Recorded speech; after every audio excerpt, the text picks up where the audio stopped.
It seems to me that my role as a moderator, my activities here, and being a trainer, I think there are some commonalities. I think one common aspect is that today in Estonia, on the training market, professional skills are probably not yet adequately valued or assessed. For example, if moderators are chosen for an event or a conference, there are few people who invite a professional moderator. There are more of those who ask somebody from their field of work. And I think in the training market, it's a bit similar among some clients or in some people who commission training courses. They think that it's better to have practical experience in the field so they can train instead of getting a professional trainer. But luckily that is changing and has changed already. And Andras has done a lot of very good work in that on that topic. Our next presenter is Professor Larissa Jõgi from Tallinna University, who will talk to us about the professionalism or the professionalization of adult educators as a value and how professionalism should be understood, what are the benefits of professionalization, and what are its values. So it's now my pleasure to give word over to Professor Larissa Jõgi.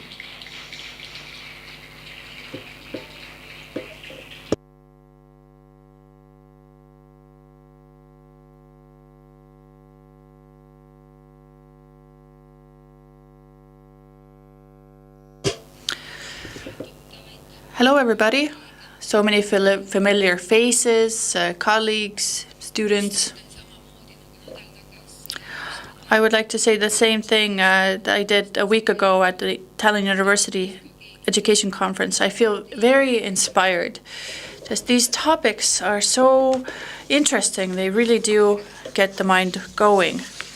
Myra is here. We came from the Nordic Adult Education Conference yesterday with her. And I want to share the fact that yesterday, as the conference wrapped up, I understood that the profession of adult educators is one of those professions where you create the most stories. There are so many stories. There is so much narrative. And that is why educators, trainers need to be listened to. I very much respect the profession of adult educators. I sometimes love this profession, but in certain ways I'm in conflict with it. I try to keep that conflict under wraps, but sometimes I'm concerned about this profession. Mostly, I feel joy, I feel pride over those people who push the borders a little bit further, who inspire us, who learn from it very much, and who are capable of doing things that teach other people things. I thank Andras very much for the topic being worded as it is today, professionalism as a value, because for a long time we haven't talked about values. My colleague Katrin Karu and I, a year ago, we stood in a similar place at a podium. We shared results of studies, but I don't have study results today. I have just questions. And when I thought about what to share, where to get started, I found in the materials given out by Andras in 2008 when a symposium was organized by them in the city of Pärnu. And the topic of this symposium was the values of trainers, of educators. And in the year 2008, I think the community was a bit smaller, and these were the questions that we discussed. And I think these questions are very important for all of us. So the questions are, where do we belong? What is this community? What kind of values does this community carry? And what kind of a value world does this community create? Second question, what should we be like? what kind of values should we strive for, and what should be our priorities, and what kind of decisions do we make, what do we value, and what do we aim at. So these questions I said were quite complicated. But I would like to talk first about the word value. It comes from the Latin valere, which has a very simple signification, being worth something, having worth. So what does having worth as a trainer mean for me? We should reflect on that first. I can't give very in-depth answers here because, as Professor Seviev mentioned, these topics are very wide-ranging. But I would like to set some orienting points so everybody else can, so you can all just branch off from there. But the two questions I would like to use as a point of departure would be how to understand the professionalization of professionalism, and what are the benefits and values of the professionalization of adult educators. Before moving on, just think about it for a moment. When you think about being an adult educator, what kind of metaphors come to mind? Take a moment, about 30 seconds, and think about what metaphors come to mind when you hear adult educators and being an adult educator.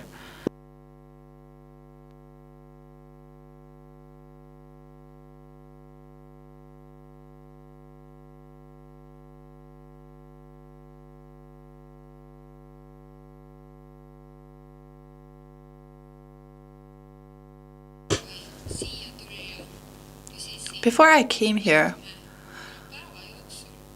over a few days I asked several people the same question. And I got some very interesting answers, I have to say. The most widespread metaphor, what do you think it could be?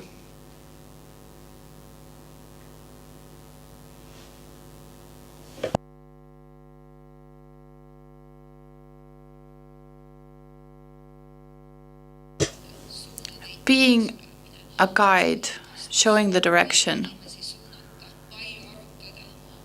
I try to guide people, steer them, give them advice, and show them the way. But there were other metaphors, such as I give my all, I like a hamster in a wheel, I'm completely squeezed dry or at the end of this, or being like a sponge, I'm squeezed dry at the end of the week.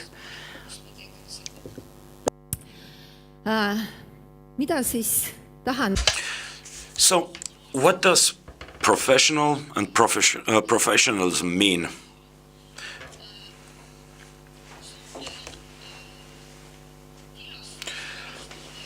The Finnish philosopher Saaristo has said that a professional is a professional when he's autonomous, when they have professional knowledge, when they are being trusted, and they are believed in. And this is what really gives the professional value.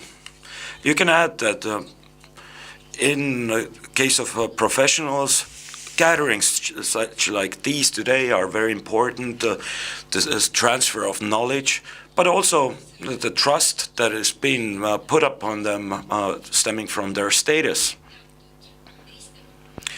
And also that they are being valued by other groups in the society. And maybe the last important point here is that the profession, the importance of the profession, their problems, their values, and what kind of impact they have.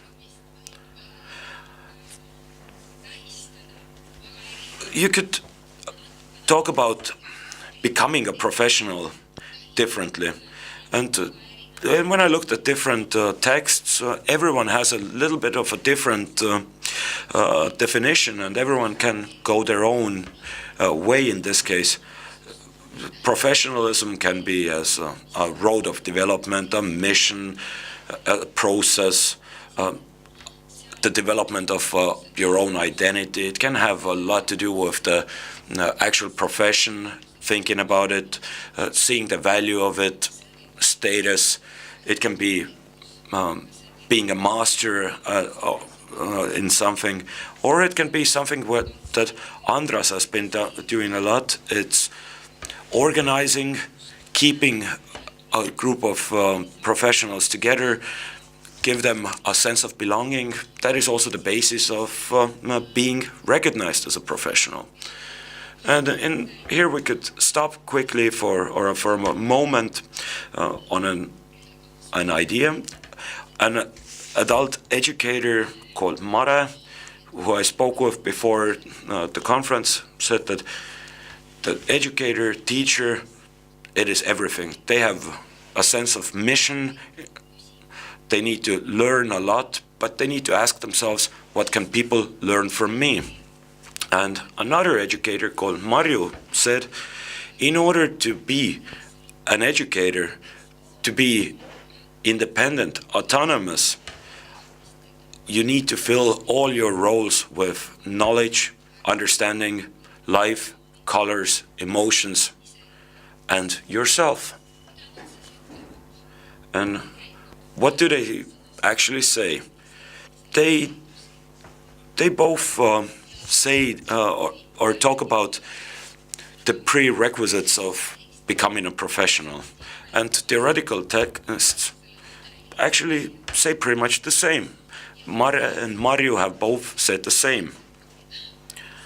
In order to become a professional, and so that this as a road of development actually can function, there's a social construct behind it. I think the most important here is the preparation, education as such, systematic approach to education and preparation. It is also very important that the value and the meaning of the profession is being understood and seen as the same, and that is agreed upon. Very important are also the ethics, the autonomy, the independence in what you do and what you talk about.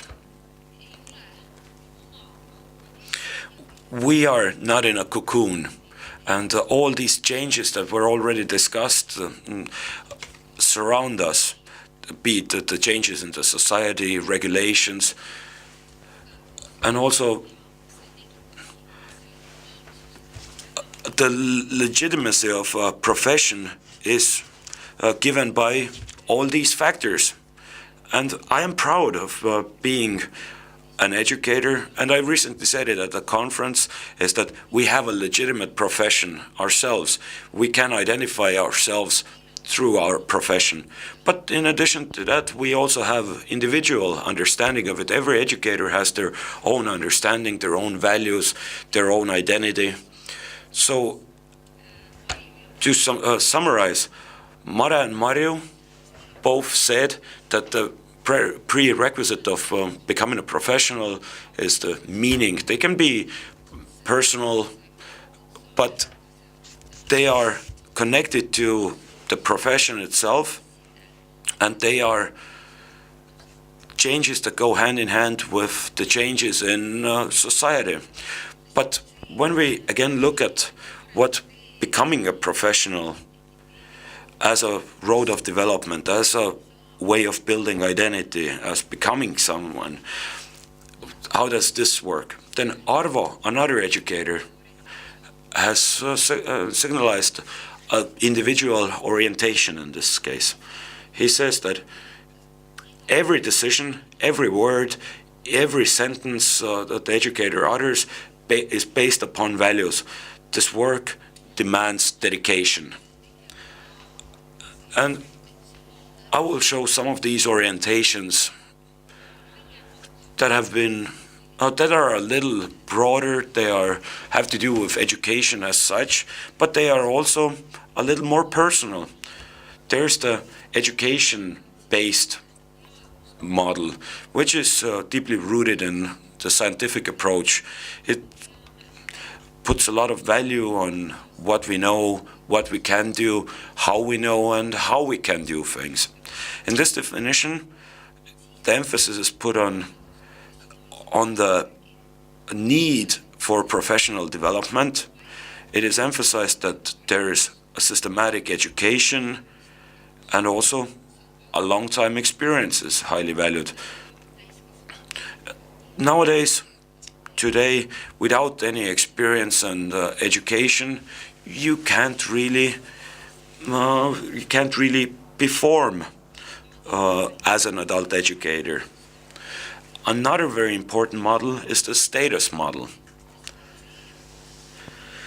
Becoming a professional, according to this, happens through autonomy, dedication, and the development and recognition of status. This status is being signified by a diploma, be it best educator or noteworthy educator, but also, for example, if you have a diploma that signifies your education. For also in our table, someone said that they have the 7th level of educator. It is also a very important model because this gives you the option of being part of the notable educators or professional educators, and again, this gives our common goal valuable meaning. Another important model in order for us to orientate ourselves as professionals is the model of autonomy. This is again something that is very important because it puts value on personal skills as well as knowledge.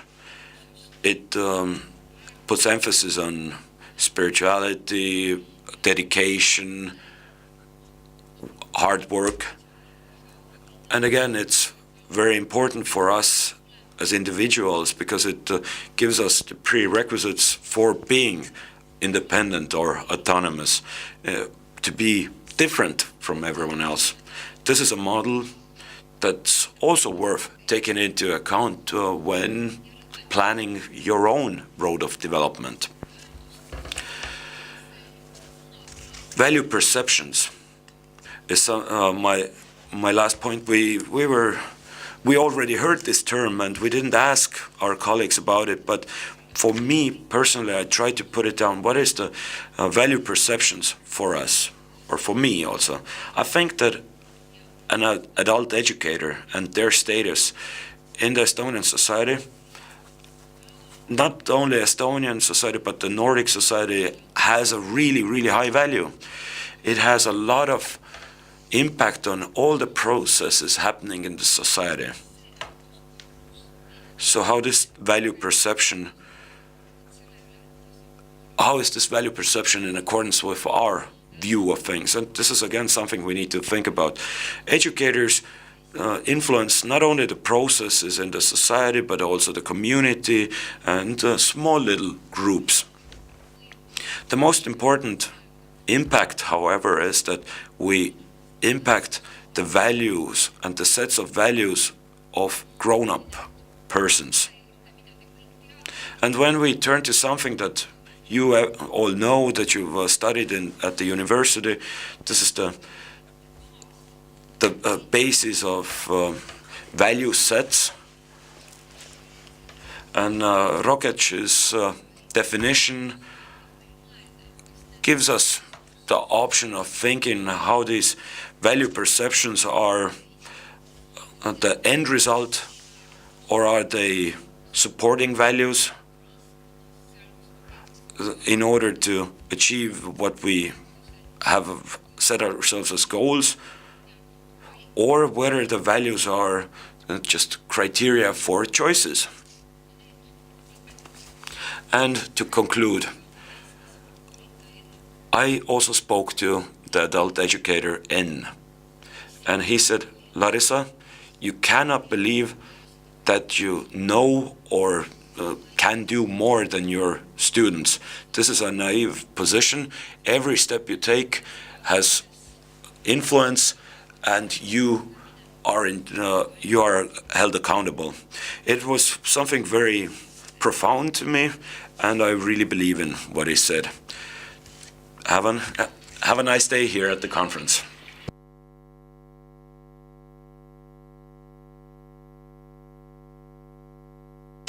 Thank you.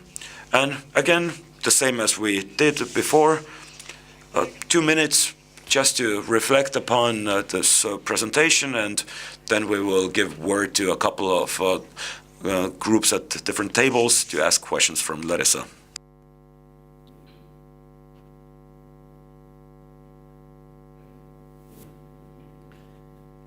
Kuna su ettekanne oli natuke pikem, kui ma arvasin, siis mul on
võib-olla keegi tahab hoopis ise.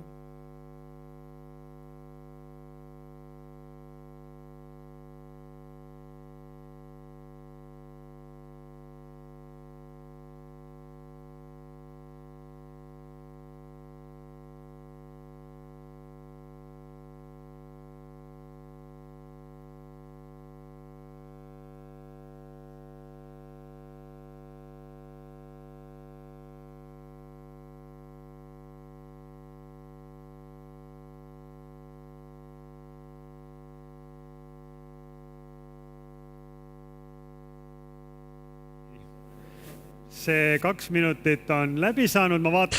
The 2 minutes are over, and I saw that this table right in front of us had a nice and active discussion going on, so I'm going to give the word over to this table.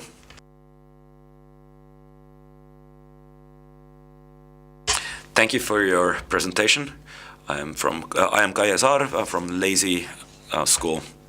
We discussed amongst each other, and I think the question actually, or the topic of the question, moved a little bit. It worked from the societal view towards the valuing of teaching and educating as a whole. What can we do that the society would also value it the same as we do?